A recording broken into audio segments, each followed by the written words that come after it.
Fait de bois azote. Mais tu me demandes, désolé, hein. De toute façon, c'est pas grave, ça sera pas... Je peux le dire? Oui, tu peux Fait de bois azote.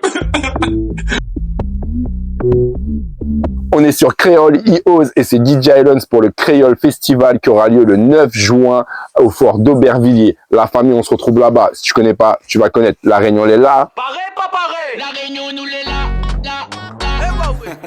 On n'a pas y croire, pas nous. La Réunion, nous l'est là. Est-ce que les choux patates? Ah, Islands, ça dit le fou. Continue, casse la baraque. Mamie, fait pas en sous-mac. Faut le sauber, coup de clap. Caïro, c'est à la prod. Alors moi, c'est DJ Islands, DJ originaire de l'île de la Réunion, qui habite en métropole.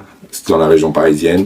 Donc actuellement, je tourne un petit peu partout en France. On a mixé aussi à l'étranger et on représente la Réunion du mieux possible. Mon univers musical, ça va être surtout océan Indien. Donc tout ce qui dit île de la Réunion en particulier, mais aussi l'île Maurice, Mayotte et un peu de tout. Franchement, je m'arrête pas sur un univers. J'aime bien un peu tout mélanger. Donc aussi un peu de la Caraïbe. Tu étais dernièrement sur la scène du Zénith pour le concert Fais bouger l'océan Indien. Tout à fait. Comment as-tu appréhendé cette grande scène? Comment est-ce que tu l'as préparée? Et qu'est-ce que tu en tires comme conclusion? En fait, déjà c'est mon deuxième Zénith. Donc je l'ai mieux appréhendé que le premier. Parce que le premier c'était vraiment une découverte, c'était une meilleure sensation on va dire. Parce que là je savais où j'allais. Et comment je l'ai appréhendé? Ça reste quand même une chance de faire un Zénith, surtout pour l'océan Indien, parce que c'était vraiment 100% océan Indien, donc c'était une fierté d'être choisi comme DJ pour représenter l'île de la Réunion. Mais franchement, je l'ai super bien vécu et je l'ai pris comme il vient en fait. Après, pour tout ce qui dit préparation, moi je l'ai plus fait au feeling en fait. J'avais vraiment rien préparé et je suis allé, j'ai fait ce que je devais faire en fait. C'est pas un peu une prise de risque de devoir se lancer sans vraiment préparer ta prestation? Non, parce que en fait, pour mon premier Zénith, je pense qu'il y avait tellement de stress qu'en fait, quand j'ai voulu préparer un show, il y avait la page blanche en fait. Et j'arrivais pas à me dire ouais où je vais. Et en fait, moi, je suis de ces DJ qui ont besoin de sentir le public, sentir ce qu'on va faire, d'être sur l'instant en fait. Parce que tu peux préparer un show et tu peux te retrouver face à des gens qui n'ont pas envie de ça en fait. Donc j'ai besoin d'arriver, de sentir la foule, l'énergie et après on y va. Alors du coup en parlant d'énergie, tu en avais pas mal lors de ton Zénith? Un peu. Beaucoup même? Ouais, beaucoup. Ouais. Et comment tu fais pour garder le public en haleine? Comment tu fais pour les ambiancer? En fait, je pense qu'avec toute l'expérience que j'ai par rapport à mon parcours de DJ, je sais où je vais en fait. Par exemple, avant même de commencer mon set, je sais déjà où je vais emmener le public en fait.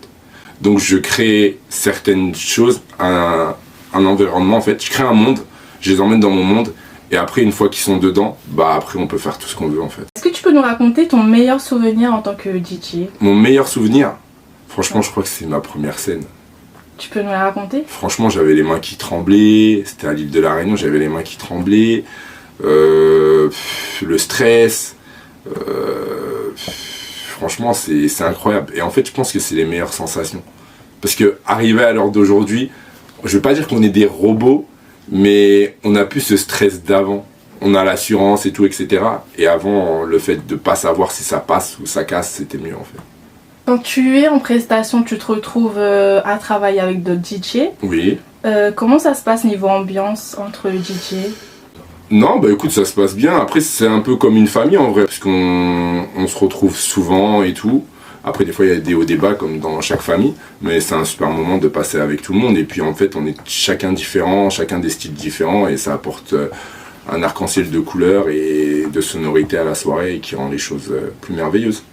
Alors, être DJ, c'est aussi avoir une certaine assurance en public. Ouais, c'est vrai. Quelle est l'importance que tu accordes à ton style vestimentaire? C'est important. C'est comme le repas. Si c'est pas beau, tu manges pas. Donc avant de mixer, faut déjà te sentir bien. Moi je pense qu'en fait quand tu mets des vêtements, surtout les baskets, moi je kiffe les baskets. Quand tu mets ta basket, quand tu mets tes vêtements, tu te sens beau, tu te sens bien, tu peux que te sentir bien et tu peux que faire ressentir à les gens l'émotion. Pour en revenir au Créole Festival, tu te produiras le 9 juin prochain. Tout à fait, oui. Qu'est-ce que ça représente pour toi de te produire lors de ce festival? Bah en fait, pour moi, que ce soit un festival, que ce soit une petite scène, que ce soit même un petit événement, ou je sais pas, pour moi c'est toujours pareil. Pour moi, on est des ambassadeurs. Moi, en tant que Réunionnais qui est en métropole, je me donne tellement pour représenter mon île, en fait. Et ça, tu vois, je l'ai vraiment encore plus réalisé quand j'ai été nominé au Trace TV Awards. Et en fait, tu te rends compte qu'en étant loin, t'as un peuple qui te soutient. T'as les Réunionnais qui te soutiennent, j'avais même l'île Maurice. En fait, t'as tellement de gens qui te soutiennent et c'est là que tu te rends compte que bah, t'es plus qu'un DJ en fait, t'es un représentant réunionnais. Moi, j'ai fait en sorte que quand on dit DJ Islands, et ben, on sait que c'est la Réunion. Et je pense que grâce à des festivals comme le Creole Festival, et bah, tu vas avoir un côté océan Indien, tu vas avoir un côté Caraïbes, et tout ça se mélange. Tu vas même avoir des stands. En fait, c'est un melting pot, un arc-en-ciel qui fait qu'en fait, bah, vous pouvez venir découvrir la culture des îles, en fait. C'est pas ouvert que aux Antillais, aux Réunionnais, tu vois. Et franchement, c'est magnifique. Moi, pour moi, il devrait y avoir plus d'événements comme ça. Tu peux nous dire qu'est-ce que tu nous réserves pour le 9 juin prochain? Moi, je vous réserve du DJ Islands. Ça va être chaud. Bah, si ceux qui étaient là l'année dernière, ils ont vu. Ceux qui étaient au Zénith, ils ont vu. Et ceux qui seront là le 9, ils vont voir. Et ceux qui seront pas là, et bah, ils verront sur les Instagram, les Snapchat et partout. Non, on va vous offrir un très très gros show. On va mettre à l'honneur l'océan Indien et on va le faire briller comme jamais. Que tu pourrais nous dire quelle est ton expression créole préférée? Fais boire azote. Tu me demandes, désolé. Hein. De toute façon, c'est pas grave, ça sera pas. Je peux le dire? Oui, tu peux le Fais dire. boire azote. Qu'est-ce que ça veut dire? Traduisez. Trouvez une réunionnaise, trouvez un réunionnais, demandez-lui. Ou au pire, dites-lui et vous verrez la réaction. Plutôt rogaille saucisse ou pâte carbonara? Moi Boucan et pommes de terre. Ah bah désolé, tu me demandes, je te donne mes plats préférés.